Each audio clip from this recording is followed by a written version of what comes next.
star athletes and stars in every way. It's an honor to have you at the White House. Today it's my honor to present the Commander-in-Chief's Trophy for the second year in a row to the Army Black Knights.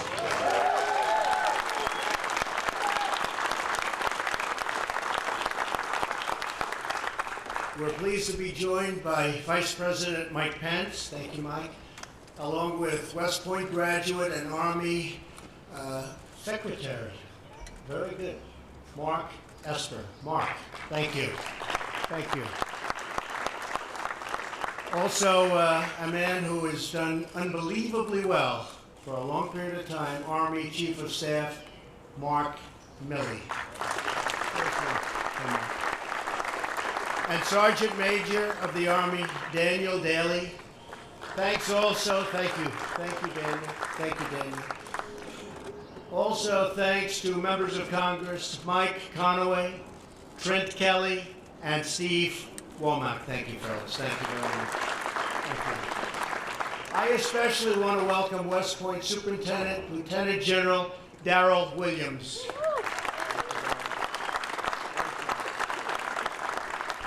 And General, I want to thank you for continuing the United States Military Academy's famous tradition of excellence. It is indeed excellent. And of course, we're thrilled to be joined by Coach Jeff Monken. Jeff, what a job you've done. What a job he's done. We'll be talking about it. Interim Athletic Director Dan McCarthy. And Army football team, the whole team is here, and we appreciate it. Oh, there's Mark. I'm looking all over for Mark. I said he disappeared. That's not like a true Army guy. Thank you, Mark, very much. Congratulations to all of you on a phenomenal victory. For the first time ever, the West Point football program became back-to-back winners of the Commander-in-Chief's Trophy. First time ever. It's a long history. With 11 victories last season, you won more games than any other Army team in history. Pretty good. Over the last 2 seasons, you've won 21 of your last 26 games, and you now hold the second longest active winning streak in college football, trailing only a team called Clemson, the Clemson Tigers. You ever hear of that team? They were here. Every time you enter the field, you prove that you are Army strong. You clinched the Commander-in-Chief's Trophy in a hard-fought victory against Air Force. You led the first half as co-captain Darnell Walfock scored the first of 2 unanswered touchdowns. Where's Darnell?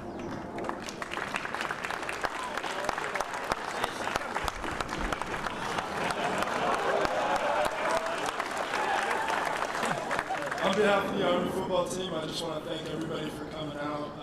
All the support has been amazing. Go Army.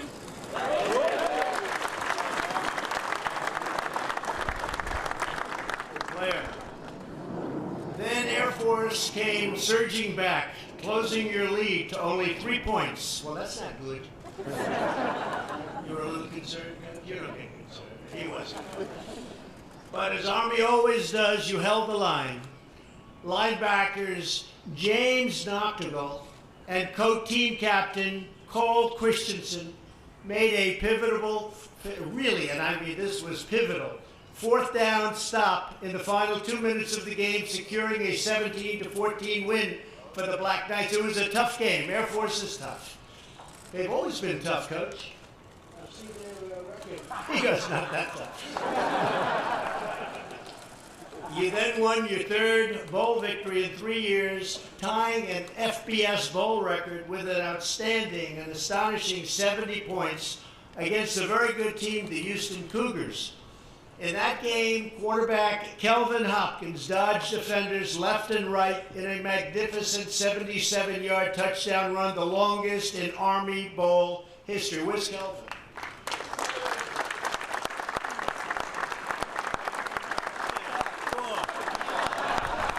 These guys are all running for office after this. Sir, thank you very much for having me and my teammates here. We were blessed to have a great season next year, or last year, and we're looking for a great one next year. So go on. He'll be back. That's a good sign. And Kelvin, I want to just congratulate you because it was a standout performance. Capped really an extraordinary year as Kelvin became the first Army player ever to rush and throw for over 1,000 yards in a single season. Wow, that's good. Pretty good, huh? I got to watch you. But what mattered most was the team's triumph in one of the nation's most celebrated athletic events, the Army-Navy game. Did anybody ever hear of it? Mark, did you ever hear of the Army-Navy game? It's a big deal. I was there. I was there numerous times, but I was there to watch this one. You took an early lead and held Navy scoreless for 3 quarters. For 4 minutes into the fourth quarter, Navy's quarterback, an outstanding player, was at the 7-yard line getting ready to go into the end zone. He was ready, right? He was ready. You weren't ready. He was ready. You weren't ready. In a play that ultimately saved the game, defensive back Jalon McClinton raced in from the side and knocked the ball loose from an Army recovery. You got an Army recovery, and I think the name of that player happened to be James Gibson. Where are those two guys? Come on down, James. Come on. You saved the game a minute off. Boy, they must like you. You guys like these guys. You're lucky they're here. Right, Coach? Say a few words, guys. Just again, thank you for your support. Thank you for having us here, Mr. President. It's been a great opportunity to be here. Thank you. I'd just like to thank all my teammates. The brotherhood is really special, so go Army. You're so lucky they were in that game, fellas. Could have been another story. Could have had somebody else here. That would not have been good. Good job. That hit stopped a Navy touchdown in its tracks, and Army won by a single score. Jalon and James, way to go. And I was at the game, by the way. And you know, I was so impressed when I was at the game. I mentioned this to the coach, and it's a big deal. I hope it doesn't become the story, but it is a big story because I'm going to look at doing a waiver for service academy athletes who can get into the major leagues like the NFL, hockey, baseball. We're going to see if we can do it, and they'll serve their time after they're finished with professional sports. And that'll make things, can you imagine this incredible coach with that little asset? Because I would imagine that would make recruiting a little bit easier. So we're going to, on behalf of the coach, he's a tremendous guy, we're going to look at a waiver for the service academies. They'll serve their time after. I think it sounds good, right? I think it sounds good. I've always watched. It used to be 5 years and 4 years, and it's a long time. It's a long time. Now it's 2 years, but it's another 4 years, 4 or 5 years that you have to do things. So they'll serve it afterwards. Coach, good luck, Coach. If you win again, which I know you will, you'll do it without, but good luck. I think it's a great idea. I think it's really fair, too. From 1997 to 2015, Army won only 4 games against other service academies. Think of that. Now, with your victories over Air Force and Navy and a lot of other great schools and some football powers, you have won 5 in a row and ended last season ranked 19th in the nation. Think of that. Coach Monken's record of success earned him the prestigious George Munger and Vince Lombardi Coach of the Year awards. And Coach, I just think it's an amazing job that you've done. And I really want you to come up and say a few words, Coach, because few people have been able to do in the coaching world what you've been able to do. And you did have that little bit of a restriction. Some people would call it a lot, and you still always seem to win. So, Coach, say a few words, please.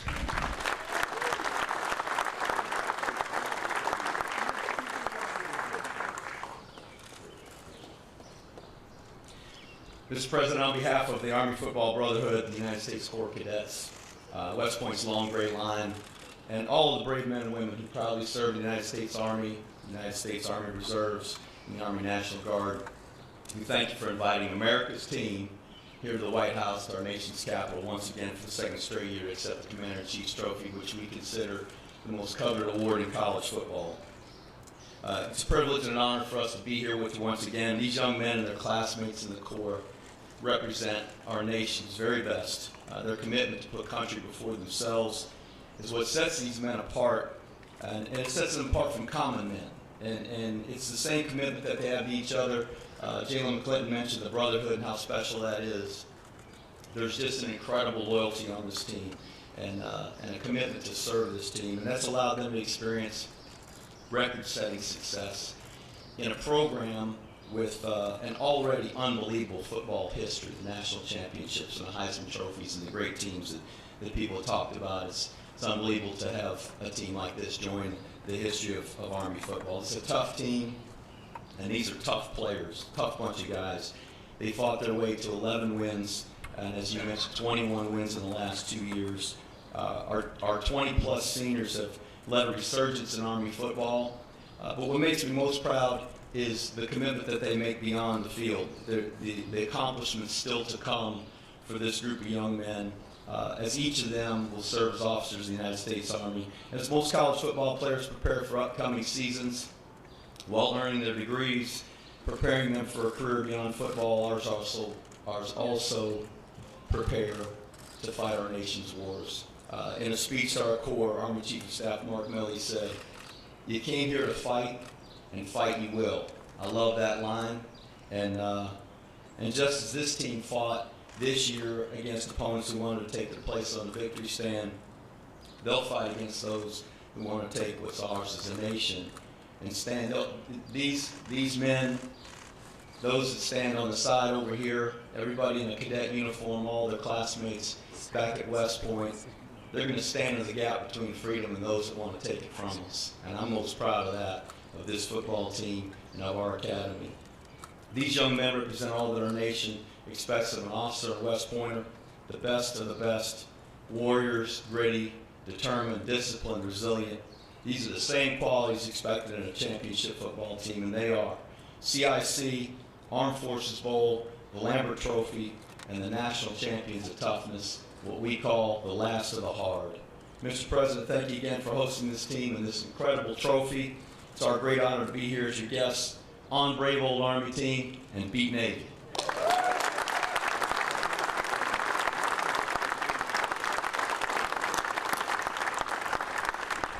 And I was telling some of the incredible talent behind me, we were taking pictures in the Oval Office, right behind the Resolute desk. That's been around for a long time, a lot of great presidents. And we were talking about our country, how well our country's doing. And we've increased the military budget when I first came in from way down to $700 billion, Coach. $700 billion. You could do a good job with that. And then 716, and now it's even going up a little bit higher. We'll soon have the strongest we've ever had, even proportionately the strongest military that we've ever had. And our country, needless to say, is doing fantastically well. We're setting records, over 100 days of stock market wins, meaning the highest in history. Over 100 days we've had of stock market wins, and our unemployment numbers are the best in 51 years, and for certain groups, African American, Asian American, women is now 71 years, but the other groups, and Hispanic American, historic lows on unemployment. History of our country, the best we've had. So we're very proud to have everybody with us, and I have to say, as president, I have no greater honor than to serve as the commander-in-chief of America's Armed Forces. I'm very proud of it.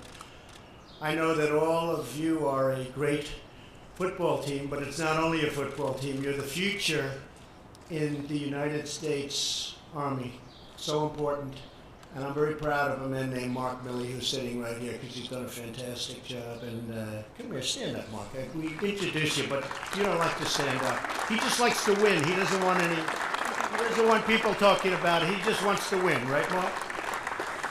Thank you, Mark, very much. I appreciate it. When you first entered West Point, each and every one of you pledged to serve our nation after graduation. You represented the best of America, and millions of your fellow citizens admire and respect you. And I just want to thank you all for your selfless commitment to this country. when he was superintendent of West Point, General Douglas MacArthur, who was one of the best students in the history of West Point. I always used to hear he was the single best, and I don't know how you do that, but he was a great student, a great academic, which a lot of people didn't know. He made athletics a mandatory part of the academy curriculum and set a clear goal. Every cadet an athlete. That's what every cadet an athlete. Some things you can't learn in a classroom, and at the United States Military Academy, you push yourself to the limit in body and mind and spirit because you play for more than a trophy. The lessons you learn on the football field will help you to lead on the battlefield. And hopefully we won't have too many battles because we're building a military so strong that nobody's going to mess with us. Nobody. When you play for Army, you're taught the courage to take a hit, the strength to sacrifice for your team, and the grit to fight for every single inch. You give all that you have, and you never let up until that mission is done, until you've gained that victory. The Army, Navy, Marines, Air Force, Coast Guard, all of the United States Armed Forces are the strongest, toughest, bravest, and fiercest warriors the world has ever known. We have the greatest military right now that the world has ever known. And we're doing some additional things like for our great veterans. They don't know right now, it looks like so far off, but someday they'll be veterans. We're taking care of our veterans like never before. We just approved, after 44 years, they've been trying to get it, Veterans Choice. Rather than waiting for days and weeks and months to see a doctor, if there's a wait, you go right outside, you get to a local doctor who's a great doctor, we pay the bill, and you get yourself fixed up. They've been trying to get that mark for 44 years, as you know. And plenty of other things have been passed for our great veterans.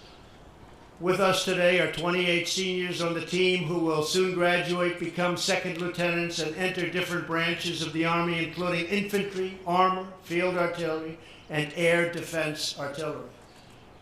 Wherever your country needs you, we know you will serve with integrity, loyalty, honor, courage, and an unbreakable will to win, win, win. We love that sound. Don't we love that word?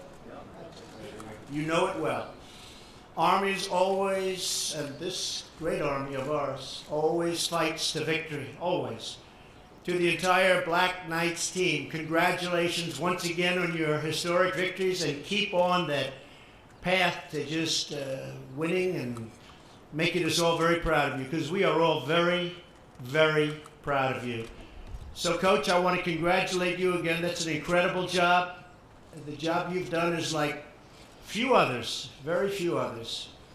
And I know some coaches. I know some coaches in other leagues. I know some coaches in the NFL. Jeff, they have great, great respect for you as a coach and as a man, and I just want to let you know that.